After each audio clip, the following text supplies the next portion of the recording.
గత 2 రోజులుగా చైనాలో కొత్త వైరస్ వచ్చిందని, ఆసుపత్రులు కిక్కిరిసిపోతున్నాయని, శ్మశాన వాటికలు నిండిపోతున్నాయని కొన్ని వార్తలు కలకలం సృష్టిస్తున్నాయి. అందుకే నేను ఈ వీడియో చేయదలుచుకున్నానండి. అసలు ఈ వార్తలు నిజమా కాదా? అసలు ఆ కొత్త వైరస్ ఏంటి? అసలు ఆ కొత్త వైరస్ ప్రమాదకరమా కాదా? మనం ఈ వీడియోలో తెలుసుకుందామండి. ఈ కొత్త వైరస్ ఏంటి అంటే హెచ్ఎంపివి అంటే హ్యూమన్ మెటాన్యూమో వైరస్. ఇది అసలు కొత్త వైరసే కాదండి. ఇది 2001వ సంవత్సరంలోనే కనుక్కున్నారు. ఇది చైనాలో కామన్ గా ప్రతి వింటర్ సీజన్ లో దీని అవుట్ బ్రేక్స్ వస్తూ ఉంటాయి. దీని లక్షణాలు ఫ్లూ జ్వరం లాగే ఉంటాయి, కామన్ గా ఉంటాయి. అంటే జ్వరము, దగ్గు, తుమ్ములు, ఒళ్ళు నొప్పులు, నెక్స్ట్ కొంతమందికి మాత్రమే ఆయాసం లాగా వస్తుంది. చాలా రేర్ గా నిమోనియా లాగా వస్తుంది. ఇది ఎవరిలో ప్రమాదకరము అంటే చిన్నపిల్లల్లో కానీ, రోగ నిరోధక శక్తి చాలా తక్కువ ఉన్న వాళ్ళలో కానీ, అంటే కిడ్నీ ప్రాబ్లమ్స్ కానీ, షుగర్ వ్యాధి ఉన్న వాళ్ళు కానీ, లేదంటే హెచ్ఐవి లాంటి జబ్బులు ఉన్న వాళ్ళు కానీ, వీళ్ళకి రోగ నిరోధక శక్తి తక్కువ ఉంటుంది కాబట్టి వాళ్ళలో కొంత మేరకు ప్రమాదకరం అయ్యే అవకాశం ఉంటుంది. లేదు చాలా పెద్దవాళ్ళు అంటే 70 ఏళ్ళు పైబడిన వాళ్ళలో కొంచెం ఈ 3 గ్రూప్స్ ఉన్న వాళ్ళకి మటుకి నిమోనియా లాగా రావచ్చు.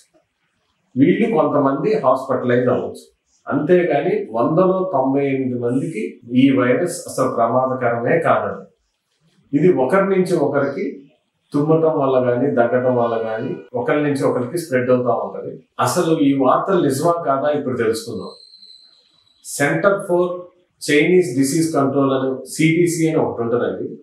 వాళ్ళు నిన్న ధృవీకరించారు. ఏమని ధృవీకరించారంటే ఈ కేసులు హెచ్ఎంపివి వైరస్ కేసులు కొన్ని పెరిగిన మాట వాస్తవమే, కానీ హాస్పిటలైజేషన్స్ ఏమాత్రం పెరగలేదు. అవి కామన్ గా ప్రతి వింటర్ సీజన్ లో చైనాలో పెరుగుతూనే ఉంటాయి.